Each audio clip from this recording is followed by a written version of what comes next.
Smoking. It's this habit that literally millions of people all over the world deal with every single day.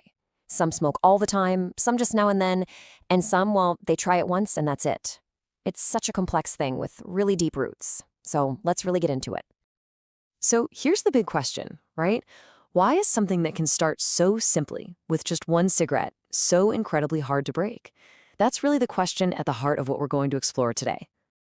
Okay, so before we can really get why it's so tough to quit, we got to start with the basics. What is smoking, really? When you break it all down, it's actually a pretty straightforward process. You take a substance, right, usually tobacco, you burn it, and then you inhale the smoke. And that smoke is just packed with all these different chemicals that get absorbed right into your bloodstream through your lungs. And it's not like smoking is just one single thing. Sure, cigarettes are probably what most of us think of, but people also use cigars, pipes, even hookahs.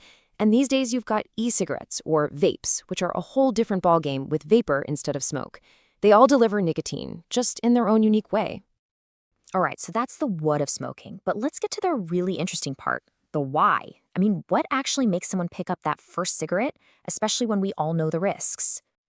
The reasons people start are all over the map. For a lot of people, it's about fitting in, peer pressure.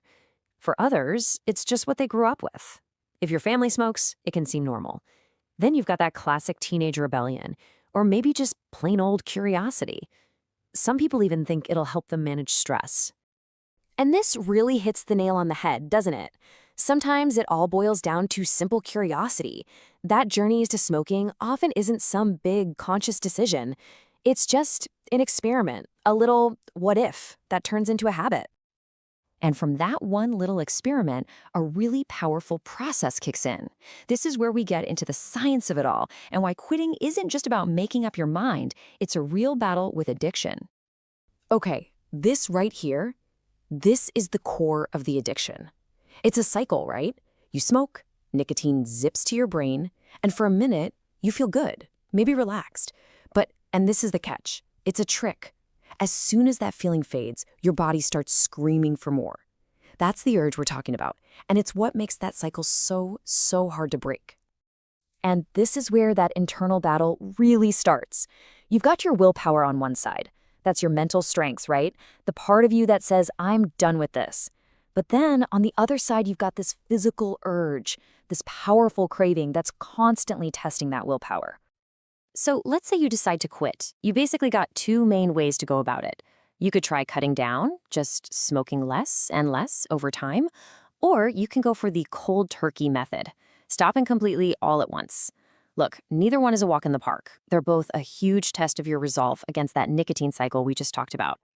And the reason it's so important to understand how hard quitting is because the stakes are incredibly high. The consequences of smoking, well, they go way beyond just one person's choice. Let's be real, the health impacts are just devastating. Smoking is a direct attack on your lungs, making it hard to just breathe. It messes with your heart, it weakens your immune system, heck, it even makes your skin age faster. The really scary thing is that it's not just one problem, it's a full body issue. And here's the thing, it's not just about the person holding the cigarette. That smoke doesn't just disappear, it goes into the air and other people breathe it in. That's secondhand smoke, and it's really dangerous for everyone around, especially kids or family members. It really makes you see how this is a public health issue, not just a personal one. And the cost isn't just to your health either. Think about the money. We're talking thousands of dollars a year that are literally going up in smoke. And what about the environment? All those cigarette butts end up somewhere. Plus, there's the social strain, with fewer and fewer places where smoking is even allowed. The costs just pile up from every angle. Just to put a number on it, in some places, a single pack can cost you $12, maybe even more. Now, if you're a pack-a-day smoker, do the math. That's thousands and thousands of dollars every single year. Imagine what else you could do with that money. Okay, I know, after hearing all that, it can feel pretty grim. But, and this is the most important part, there is good news. Quitting is 100% possible, and your body's ability to heal itself, it's actually incredible. So let's look at what happens when you finally stop. What's amazing is that the good stuff starts happening right away. Like, really soon after you quit, you'll notice your breathing gets easier. A few weeks in, you'll probably have more energy. And over time, things you didn't even realize were gone, like your sense of taste and smell, they start coming back. And of course, the big one, your long-term risk for those serious diseases starts to plummet. And here's the best part. You are not in this alone. There are so many tools out there to help. I mean, even something as simple as setting a firm quit date can make a huge difference. Leaning on friends and family is key. Plus, you've got things like nicotine patches or gum to help with the physical side, and even professional counseling. There is help out there for you.